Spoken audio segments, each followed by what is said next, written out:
Welcome to your Daily Writing Habit, episode number 136. If you are writing a book or thinking about it, or maybe you've started writing your book and you need some help finishing it, you are in the right place. I'm your host, Christine Whitmarsh, also known, especially online, as Christine Inc., I-N-K. Each day, I'm sharing with you the writing habits I've learned over my 18 years as a ghostwriter, book coach, and author.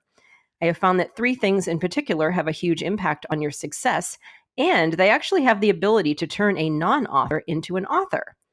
Those three things are writing fundamentals, productivity, and mindset habits. So those are the things that we cover here on your daily writing habit.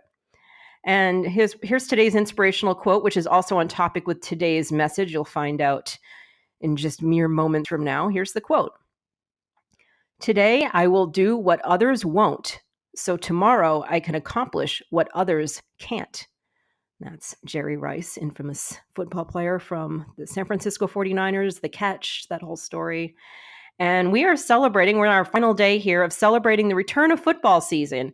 And I'm connecting the dots between my favorite sport and my favorite passion and career, which is writing books. So we are up to the last of my 4 book writing lessons that we can learn from football. So even if you're not a football fan, stay with me here. There's really good lessons here for authors. And if you want to look at the other episodes, today is Monday, so they aired at the end of last week. So let's see, it would have been like the 22nd, 23rd, 24th, I think. Okay. All right. So the 4th book writing lesson from football: celebrate your victories. Now, in recent years, some of the leagues, the football league, NFL, their younger players have been criticized for excessive celebrations in the end zone after touchdowns, or I sometimes jokingly refer to them full-scale Broadway show numbers in the end zone, because they get pretty elaborate. I don't know if anybody's been watching football the last few years and you see some of these touchdown celebrations. Yeah, they're pretty much doing Broadway plays. They're doing pantomiming. I saw there was one game where they did pretended they were at a poker table. It was just these really strange things that sometimes it takes me a few moments to catch on to what the heck they're actually doing. So it used to be you just kind of spike the ball and kind of move on. And now it's, you do a Broadway show. And they've been, there's a lot that have been criticized for kind of going over the top a little bit with the excessive celebrations. But, all kidding aside, I understand the thinking behind these mini victory parties, because acknowledging your accomplishments, even the small ones, provides healthy, positive reinforcement and forward momentum in your project. I say when it comes to writing your book, bust out Broadway show numbers whenever you need to.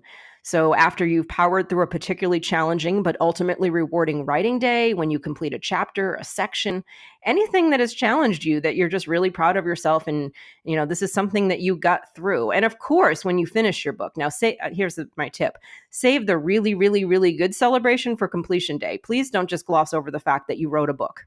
For the love of everything, you just wrote a book. Oh my God, please, acknowledge yourself and do some kind of celebration, something that's personal to you and exciting. I mean, I had, one ghostwriting client, when we finished her first book together, she booked us a spa day and a fancy steak dinner, all kinds of things when we sent her first book off to the publisher. But it doesn't have to be expensive. It's something that's personal and something that is a big reward for you, because you should definitely acknowledge yourself. You just wrote a book. But again, along the way, chapters, sections, particularly challenging writing session where you just weren't feeling it that day, but you know what? It's just, you kind of drew upon the inner grit that I talk about here a lot. And you said, I'm not feeling it, but I'm going to get in that writing cave. And I'm so committed to my book and my why and my audience. I am going to get this done. I have made a promise to myself as an author, and I'm going to do it. And you did it anyway. And you got through your writing cave, you got through your writing session, and, no matter what the results were, please acknowledge yourself on days like that for doing that. Acknowledge your grit, acknowledge your determination, your commitment to yourself, your commitment to your book. Days like that, definitely acknowledge yourself. All right. Well, happy football season, Inc. fans. That was the last of our football series, and thanks for being here. And be sure and join my Inc. authors group on Facebook to sound off on this blog post and anything else book-related on your mind. Thank you for joining me here on your Daily Writing Habit, where I'm helping you write and finish writing an awesome book. And if you know someone else who wants to write an awesome book, please share this with them. Until tomorrow, happy writing.